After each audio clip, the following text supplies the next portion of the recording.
ৰাজবংশী জনগোষ্ঠীৰ এটা পৰম্পৰাগত পূজা, সেটা হল সোনাৰায় পূজা।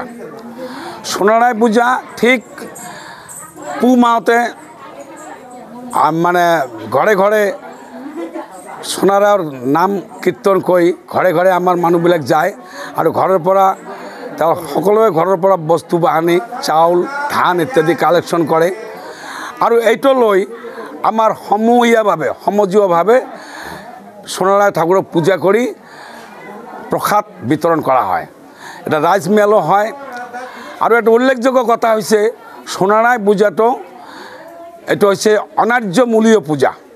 এই পূজাত ব্ৰাহ্মণ বৈষ্ণৱ বা তেনেকুৱা মানে নিৰ্ধাৰিত কোনো মানুহে যে পূজা কৰিব এনেকুৱা নিয়ম নাই।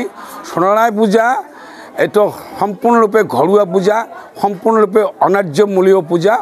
এই পূজাটো আমাৰ মানুহে স্ত্ৰী মানে পুৰুষ নিৰ্বিশেষে বাছনি কৰি উলিওৱা হয় আৰু বিশেষকৈ যদি কোনো নাৰী কোনো মহিলা যদি সন্তান নথকা মহিলা থাকে তেওঁকে অগ্ৰাধিকাৰ দি পেলাই সোনাৰায় পূজাৰ এটা পৰম্পৰা ইতিমধ্যে চলি আহিছে আৰু লোকবিশ্বাস যে সোনাৰায় ঠাকুৰৰ পূজা কৰিলে কিজানিবা ঠাকুৰৰ কৃপাত সেই মহিলাগৰাকীৰ অন্ততপক্ষে কোলাত এটা সন্তান আহিব পাৰে। সোনাৰায় বেলেগ একো নহয়, এই যে নন্দ যশোদাৰ পুত্ৰ শ্ৰীকৃষ্ণ ভগৱান তেওঁই সোনাৰায় আৰু ৰূপাৰায় যথাক্ৰমে শ্ৰীকৃষ্ণ আৰু বলৰাম তাৰে এটা প্ৰতীক।